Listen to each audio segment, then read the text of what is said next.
నమస్తే, welcome to our channel. నేను మిషాల్ని. వైసీపీలో రాజ్యసభ సభ్యుడిగా ఉన్న విజయసాయిరెడ్డి ఆ పార్టీకి రాజీనామా చేసి చాలా రోజులైతే గడిచింది, కొంతకాలం గడిచిపోయింది. మరి రాజీనామా చేసిన తర్వాత ఆయన ఒక ప్రెస్ మీట్ పెట్టి, ప్రెస్ మీట్లో నేను ఇంకా రాజకీయాలకి దూరంగా ఉంటాను, వ్యవసాయం చేసుకుంటూ ఉంటానన్న వ్యాఖ్యలు అయితే చేశారు. మరి ఎట్టకేళ్లకు మళ్ళా అదే బాటలోకి రన్ అవుతున్నారా? అంటే మళ్ళా రాజకీయాల్లోకి రావటానికి ప్రయత్నిస్తున్నాడా, లేదా వైసీపీ పార్టీలోకి మళ్ళీ ఎంట్రీ ఇవ్వబోతున్నారా అనే వార్త అయితే సోషల్ మీడియాలో చర్చ బాగా జరుగుతుంది. మరి ఏంటి అసలు విజయసాయిరెడ్డి దారి ఎటు?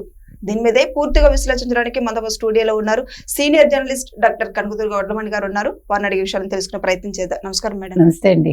మేడం, విజయసాయిరెడ్డి అసలు గతంలో మనం చూసుకుంటే మొత్తానికి రాజకీయాల్లోకే నేను దూరంగా ఉంటాను, వ్యవసాయం చేసుకుంటూ ఉంటాను అన్నారు. మరి ఇటీవల గత కొద్ది రోజుల నుంచి అయితే నేను ఛానల్ నడిపిస్తున్నాను అంటే ఏయో కొన్ని యూట్యూబ్ ఛానల్స్ అవి ఇవి అని చెప్పుకొచ్చారు. అదంతా అయిపోయిన తర్వాత మళ్ళీ వైసీపీలోకి రీఎంట్రీ ఇవ్వబోతున్నాను అన్న వార్త అయితే వినిపిస్తుంది. ఏంటి మేడం విజయసాయిరెడ్డి దారి ఏంటి అసలు?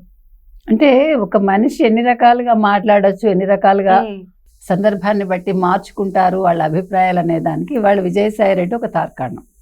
బికాజ్ నేను అసలు రాజకీయాల్లో ఉండను, ముందు వైసీపీలో ఉండను, పార్టీ సభ్యత్వానికి కూడా రాజీనామా చేశాడు, రాజ్యసభ సభ్యత్వానికి కూడా రాజీనామా చేసి నేను రాజకీయాల్లో కొనసాగను, వ్యవసాయం చేసుకుంటాను అన్నారు అని ఒక ఫోటో పెట్టాడు ఆయన జీప్ దగ్గర నిల్చుని.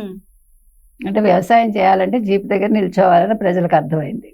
అంటే చెట్లకు మందు కొడతా కూడా ఫోటో తర్వాత చెట్లకు మందు కొడుతూ ఉన్నది తర్వాత ఆ ఫోటో. ముందు ఒక జీప్ దగ్గర ఒక ఫోటో పెట్టాడు ఆయన. సరే, ఏదైనా పిచికారీ కొడుతున్నాడు, మనం కూడా చేస్తాం ఆ పని అనుకోండి, కొంచెం మొక్కలున్నా కూడా. సరే, మొత్తానికి వ్యవసాయదారుడు అవ్వాలనుకున్నాడు ఆయన. ఒక చార్టెడ్ అకౌంటెంట్ వ్యవసాయదారుడు అయ్యాడు. చేశాడో లేదో మనకు తెలియదు ఎంత పంట పండించాడని. ఆ తర్వాత ఆయన మీడియాలోకి రావాలనుకున్నారు, పేపర్ అన్నారు, ఛానల్ అన్నారు, చాలా మందితో సంప్రదింపులు కూడా చేశాడు ఆయన సీనియర్ జర్నలిస్టులతోటి. చాలా మంది పేర్లు వచ్చాయి అంటే ప్రచారంలోకి. ఆ తర్వాత కాదు డిజిటల్ మీడియా అన్నారు. మళ్ళా ఆ మధ్యలో స్టేట్మెంట్ ఇచ్చాడు. ఎప్పుడు కూడా జగన్ని ఆయన ఎప్పుడు వేలెత్తి చూపలేదు. ఆయన చెప్పటం వల్ల మద్యం స్కామ్లో కసిరెడ్డి పేరు బయటకు వచ్చింది, బాలాజీ గోవిందప్ప పేరు బయటకు వచ్చింది, అంతకుముందు వాసుదేవరెడ్డి పేరు బయటకు వచ్చింది. అసలు మద్యం స్కామ్లో ఆయన పేర్లు చెప్పబట్టే మద్యం స్కామ్ ఇంత దూరం వచ్చింది అసలు. సో ఎక్కడ కూడా ఆయన జగన్మోహన్ రెడ్డిని తప్పుపట్ల, ఆయన పేరు ఎప్పుడు కూడా ఎత్తలేదు. మధ్యలో ఏమన్నాడు, కూటమిని విడగొట్టాలంటే నా వల్లే అవుతుంది, నీ చుట్టూ కోటరీ ఉంది, ఆ కోటరీని బద్దలు కొట్టు, నువ్వు నన్ను వెనక్కి తీసుకో, నేను నీ కూటమిని ఎలా విడగొట్టాలో నీకు సలహా ఇస్తానన్నాడు. కానీ జగన్మోహన్ రెడ్డి ఏం స్పందించలేదు.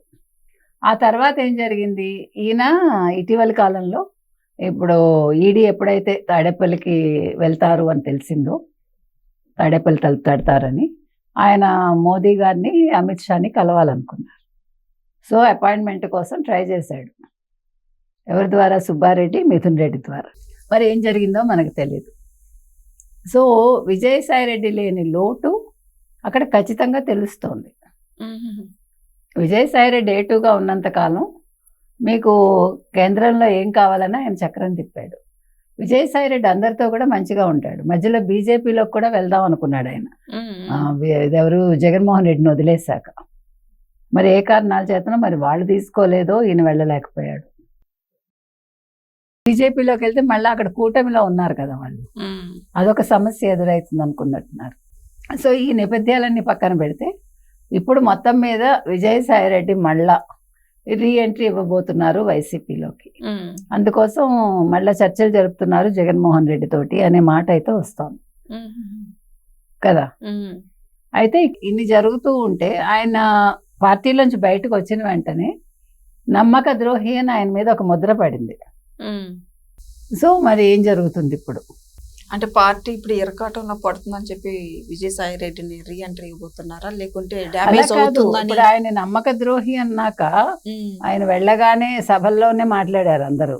మరి ఇప్పుడు ఈయన రీఎంట్రీ ఇస్తే ఆయన నమ్మక ద్రోహి కాకుండా పోతాడా? వాళ్ళ మాటలన్నీ వ్యర్థమేనా? నమ్మక ద్రోహి అన్న వాళ్ళని బయటికి పంపిస్తారా? మరి ఇప్పుడు సజ్జలు ఏమవుతాడు? ఇప్పుడు సజ్జల చక్రం తిప్పుతున్నాడు కదా, మరి విజయసాయి రెడ్డి ఎంట్రీ ఇస్తే ఈయన A2 అవుతాడు. మరి ఇప్పుడు సజ్జల అవుట్ అవుతాడా అనేది ఒక క్వశ్చన్ మార్క్. నిన్న మనం చెప్పాం కదా, ఇంకా అయిపోయింది సజ్జల మీ పని, మీరు హ్యాపీగా ఇంటికి వెళ్ళిపోండి, మీరు రాజకీయ సన్యాసం తీసుకోండి అని. మరి ఇప్పుడు సజ్జల ఇంటికి వెళ్ళిపోతాడా, మరి కేసులు ఎదుర్కొంటాడా అనేది చూడాలి. మేడం పార్టీ వస్తే, వైసీపీ పార్టీ వస్తే next Ambati Rambabu deputy CM అవుతారని వార్త అయితే వినిపిస్తుంది. ఏంటి మేడం అసలు దాని వెనుక ఉన్న కారణం? బాగుందండి. కొనబోయే గేదెకి పెట్టబోయే బచ్చలు అంటారు. అంటే ఈ గేదె కొనడం అవ్వదు, ఆ బచ్చలు పెట్టడం అవ్వదు. అర్థమైందా మీకు? బచ్చల కూర, బచ్చలు అంటే గేదెకి బచ్చల కూర ఇష్టం అన్నమాట. అట్లాగా అంబటి రాంబాబు గారు పాపం ఆయన కాపు నేత అవుదాం అనుకుంటున్నారు. ఎందుకంటే ముద్రగడ చనిపోయాక ఆ స్థానాన్ని ఈయన భర్తీ చేయాలనుకుంటున్నాడు. అసలు నాకు కులమే లేదు, నా అల్లుళ్ళు కమ్మాళ్ళు అని చెప్పుకున్న పెద్ద మనిషి ఈయన ఎప్పుడైతే కాపు టైగర్ అన్నాడో, ఆయన చంద్రబాబు నాయుడు గారు తల్లి గారిని తిట్టినప్పుడు, బూతులు మాట్లాడినప్పుడు అరెస్ట్ అయ్యాడు కదా. అయినప్పుడు పాపం జగన్మోహన్ రెడ్డి వాళ్ళ ఇంటికి వెళ్ళి పరామర్శించాడు వాళ్ళ పిల్లల్ని. అప్పుడు కాపు టైగర్ అని ఒక బిరుదు ఇచ్చాడు. ఇచ్చేసరికి ఈయన ఉప్పొంగిపోయాడు, ఓహో నేను నిజం కాబోసిన కాపు టైగర్ అనుకుని. ఇప్పుడు అందుకని ఆయనకి ఏంటంటే ముద్రగడ చనిపోయారు కాబట్టి ఇప్పుడు కాపు నేత అనుకుంటున్నాడు ఆయన. సో ఇవన్నీ ఇలా ఉంటే ఇప్పుడు కాపులకి ముఖ్యమంత్రి పదవి అడిగారు కదా వాళ్ళు, దాంతో జగన్మోహన్ రెడ్డి కాపులను వదిలేసి ఇప్పుడు వేరే వాళ్ళని పట్టుకున్నాడు కదా, బీసీలు అంటున్నాడు, బీసీ కార్డు పట్టుకున్నాడు. సో అందుకని ఇప్పుడు మరి సర్లేండి, అసలు జగన్మోహన్ రెడ్డి గెలుస్తాడా లేదా అని డౌట్ లో ఉంటే, మీరేమో నన్ను వైసీపీ వస్తుంది, వైసీపీ వస్తే జగన్మోహన్ రెడ్డి మళ్ళా ముఖ్యమంత్రి అవుతాడు, ఆయన ముఖ్యమంత్రి అయితే ఈయన డిప్యూటీ ముఖ్యమంత్రి అవుతాడు, ఇవన్నీ నాకు ఎందుకండి ఈ పురాణాలు, ఈ కథలు గాథలు. అప్పుడు మాట్లాడుకుందాం 29లో. Thank you madam. Thank you.